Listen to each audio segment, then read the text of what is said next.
नमस्कार दोस्तों, आप देख रहे हैं हमारा खास कार्यक्रम सरकार की बात जनता के साथ। और आज हम आपको मिलाते हैं हमारे एक स्टूडियो में खास मेहमान बसंती नायर और एस मुरुगन, जो कि बसंती नायर सरकार की उन योजनाओं को साकार करने की दिशा में अपने कदम को बढ़ा चुकी हैं और इनका साथ दे रहे हैं एस मुरुगन साहब। और जैसा कि अभी आप लोगों ने समाचार पत्रों में और टीवी चैनलों में सुना और देखा भी कि देश में बेरोजगारी का जो स्तर है वो 45 वर्षों का रिकॉर्ड तोड़ दिया। लेकिन एक तरफ जहां वो रिकॉर्ड तोड़ा जा रहा है, वहीं दूसरी तरफ हमारे देश के जो युवा हैं बेरोजगारी का जो दर है उसे कम करने के लिए किस तरह से जूझ रहे हैं और अपने कदम को सकारात्मक दिशा की ओर भी ले जा रहे हैं। जहां दिल्ली सरकार रोजगार मेला के माध्यम से बेरोजगारों को रोजगार देने की एक पहल कर चुकी है, वहीं इनके भी कदम कहीं पीछे नहीं हैं और जो कि इनके कदम एक सराहनीय है, तारीफ काबिल है। तो आज हम बात करेंगे कि सरकार की बात जो सरकार ने सोचा है, उन योजनाओं को और उस सपने को साकार करने की इस दिशा में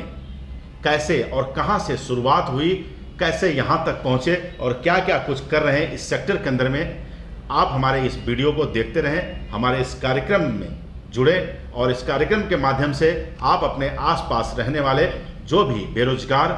या कम पढ़े लिखे लोग जिनको रोजगार मिलने में कोई दिक्कत है, तो आप संपर्क कर सकते हैं और आप रोजगार पा सकते हैं। तो हम शुरुआत करेंगे बसंती नायर जी से और हम पूछेंगे, जानना चाहेंगे कि आखिरकार जिस दिशा की ओर इन्होंने अपना कदम बढ़ाया है उसकी शुरुआत कैसे और कहां से हुई है। तो बसंती जी, आपका बहुत बहुत स्वागत है हमारे इस खास कार्यक्रम में। और हमारे दर्शकों को बताएं कि जो ये शुरुआत आपने की, लोगों को जो अनस्किल हैं, कम पढ़े लिखे लोग हैं, स्लम में रहने वाले लोग हैं, जिनको लिए रोज़गार ढूंढना बहुत मुश्किल ही नहीं बल्कि एक मतलब ये कह लें कि लोहे के चने चबाने के बराबर है, अगर इस कहावत को कहें, तो कैसे आप इनको कर पा रही हैं और कहाँ तक आपने पहुँची हैं और उस क्या अनुभव आपने अभी तक पाया है। नमस्कार जी, मेरा नाम बसंती नायर है। मैं चेन्नई से बिलोंग करती हूँ और दिल्ली में 84 से मैं दिल्ली में हूँ। गरीब परिवार से हूँ मैं भी, ऐसे नहीं कि मैं बहुत हाईफाई से आई हूँ। और मैंने बहुत स्ट्रगल किया लाइफ में और मैंने ये देखा है कि बहुत लोग, जो मैं इतना ज़्यादा पढ़ी लिखी नहीं हूँ और बहुत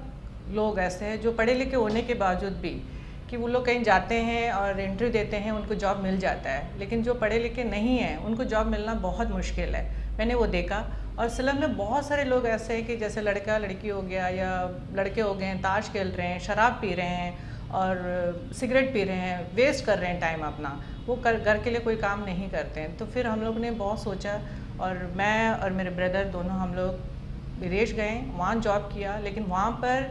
45-50 डिग्री में भी लोग इतना मेहनत करते हैं, वहाँ पर भी उतना ही, जैसे 10-15 हज़ार 20 हज़ार के लिए बहुत मेहनत करते हैं। लेकिन हमें लगता है कि इतना मेहनत हम दिल्ली में करें या जैसे मैं इंडिया में करें तो हम तरक्की कर सकते हैं अपने इंडिया में। तो फिर ये सोच के हम वापस आए। फिर हमने छोटा सा बिज़नेस स्टार्ट किया कि इसलिए नहीं कि हम कमा के उसको हम बहुत बड़ा आदमी बन जाएं, लेकिन मेरा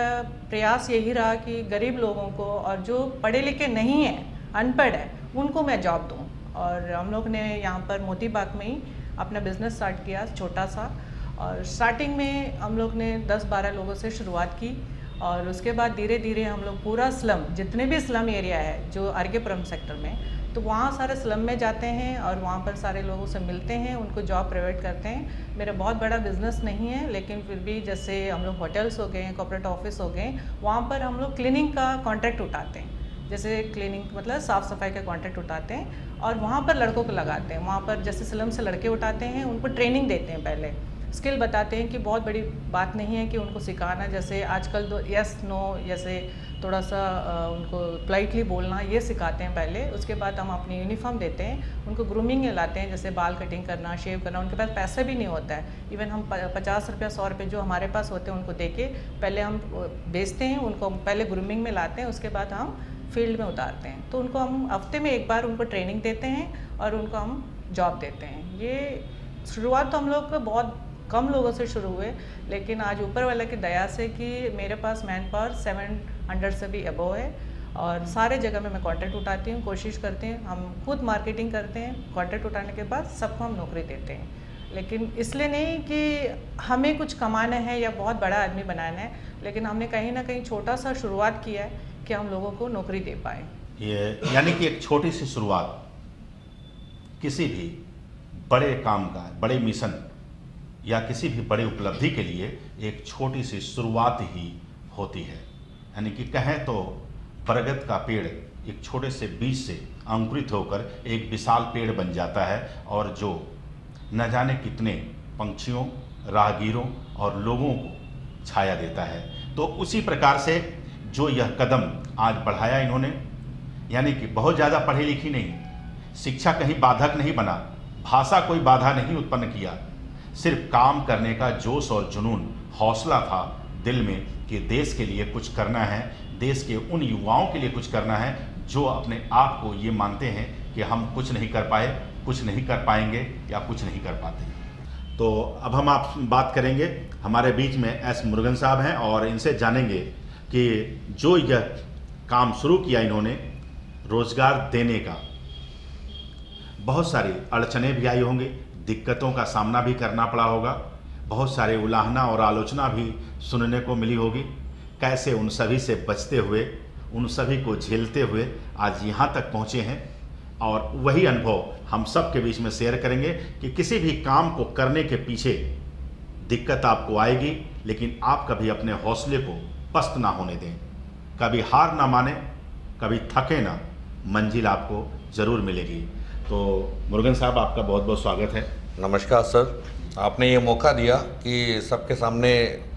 अपना जो कंपनी जो हमने स्टार्ट किया वो किस लिए हमने स्टार्ट किया। मैं बताना चाहता हूँ कि हमारे कंपनी का नाम होम एंड फैसिलिटी सर्विसेज है, जिस पे मैं और अभी वसंती नायर, वो मेरी सिस्टर हैं, हम दोनों स्टार्टिंग से हम बिज़नेस कर रहे हैं। मतलब जॉब करते थे, जॉब करने के बाद हमें ये लगा कि कुछ अलग करना चाहिए जो कि अपने हिंदुस्तान के लिए, हमारे जो जितना भी हमारे वो है हिंदुस्तानी जो भी है, उनके लिए क्या कर सकते हैं हम। हमने दुबई में काम किया, अब्रॉड में कई सारे जगह पे जॉब किया। उसके बाद हमें लगा कि नहीं, उससे हट के कुछ करना है, क्या कर सकते हैं। फिर हमने डिस्कस किया, उसके बाद हमने एक एनजीओ ज्वाइन किया। एनजीओ के माध्यम से हमने बहुत सारे जगह पे आज भी हम कर रहे हैं। एम्प्लॉयज़ बेसिकली क्या है, हमारा एम क्या है कि जो गरीब हैं, जो बेरोज़गार हैं, उनको रोज़गार देना जी। और उनको रोज़गार किस तरीके से देना, अगर पढ़े लिखे हैं और जैसे भी मतलब वो काम कर रहे हैं, ठीक है, अगर वो एक स्टैंड है तो ठीक है, उनको नहीं। जो गरीब लोग हैं, जिनके घर में राशन पानी नहीं होता, एक वक्त की रोटी नहीं मिलता, वहाँ पर जाते हैं, वहाँ पर देखते हैं कि उनको ये नहीं कि हमने कोई पैसा उठा के उनको नहीं देना, उनको ये एहसास दिलाना है कि आपने काम करने से आपको पैसा आएगा, घर चलेगा, सॉफ्टली चलेगा। इस माध्यम से हमने पहले एनजीओ से ज्वाइन करके हमने वैसे हेल्प किया, काफ़ी लोग मतलब जो एजुकेशन लेवल पे वैसे हेल्प किया।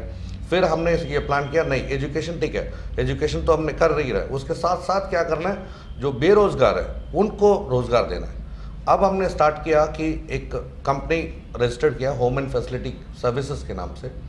और उसमें यह है कि हमने कहा कि अनस्किल्ड मैन पावर सॉल्यूशंस है हमारे, जिसमें लोग हम हायर करते हैं, लोग अपने आप नहीं आते तो हम हर स्लम एरिया में जाते हैं और उनको बताते हैं कि हमने ऐसा कंपनी खोला है और ये कंपनी पढ़ाई कोई भी एजुकेशंस नहीं मांगती है, क्योंकि कई लोग एजुकेशंस की वजह से कई हायर लेवल पे जा नहीं पाते हैं और वो लोग काम नहीं कर पाते हैं। कुछ लोग पढ़े लिखे होते हैं, उतना पढ़े लिखे नहीं होते हैं, जिनको उस पोजीशन नहीं मिलता, इंटरव्यू देते रहते, कहीं सफलता नहीं मिलता। और फाइनली क्या है कि हम उनसे जाकर मिलते हैं, हम उनको बताते हैं हम रोज़गार दे रहे हैं। हमारा एम ये है कि पैसा कमाना नहीं है, हमारा एम ये है उनको हेल्प करने का।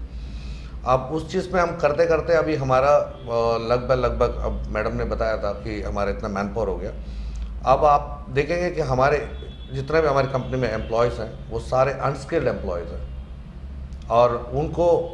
अब ये है, हम एम्प्लॉयज़ नहीं रहते, उनके फैमिली टच में भी रहते हैं, ताकि उनके कोई भी परेशानी हो, मेडिकल से लेके या कोई भी इंसिडेंट या इमरजेंसी से लेके हम पूरा का पूरा सपोर्ट करते हैं। जी, ये सभी काम करने के साथ साथ आपको कभी कोई दिक्कत आई हो? सरकारी जो दांव पेच हैं, बहुत सारी चीज़ें ऐसा होता है कि ये परमिशन चाहिए कंपनी के लिए, ये परमिशन लेनी होती है, बहुत सारा आपको कंपनी एक्ट के अंदर में काम करने के लिए, तो ये जो दिक्कत आई होगी तो कैसे उसको फेस किया आपने? दिक्कत आई है, हमने कई सारे जो स्लम में रहते हैं उनका कई बार क्या होता है, आईडी नहीं होता, आइडेंटिफिकेशन नहीं होता, क्योंकि वो लोग क्या है कि चलो चल रहा है, वोटर आईडी बनाया नहीं बनाया, आधार कार्ड बनाया नहीं बनाया, आजकल सब कहीं पर भी ऑफिस में किसी भी सेक्टर में हम लगाते हैं या डिप्लॉय करते हैं मैन पावर, उसमें पूरा का पूरा डॉक्यूमेंटेशन देनी पड़ती है। विदाउट डॉक्यूमेंटेशन वहाँ पर भी नहीं कर सकते, डिप्लॉय नहीं कर। अब उनको क्या करते हैं, हम आप लोग के ज़रिए जैसे पार्टी के ज़रिए कहीं से भी हेल्प लेके उनको आधार कार्ड बनवाते हैं और वोटर आईडी बनवाते हैं। वोटर आईडी बनवा के फिर वो सारे फॉर्मेलिटीज़ हम करते हैं। काफ़ी प्रॉब्लम फेस किया, कई बार फंडिंग का प्रॉब्लम फेस किया, कई बार मतलब कई एम्प्लॉयज़ जो है वो समझ नहीं पाते हैं, वो उस तरीके से मतलब जो एक एजुकेशन जो एम्प्लॉयज़ होते हैं वो थोड़ा सा अंडरस्टैंड नहीं करते हैं, कई बार आते हैं कई बार नहीं, फिर घर पे जाके उनको समझाना पड़ता है कि ऐसा काम करो, इस तरीके से काम करो, आगे बढ़ सकते हो करके। तो बहुत सारे प्रॉब्लम्स आई हैं कि उसको भी करते अभी हम कोशिश यही रह रहा है कि अब ये है कि हमारा जो टारगेट है, अब हर दिन हमारा एक प्लान रहता है कि आज इतना एम्प्लॉयज़ है तो कल इतना आगे बढ़ना है, हर एक स्टेप आगे बढ़ना है। अगर हम बात करें सरकार की योजनाओं की,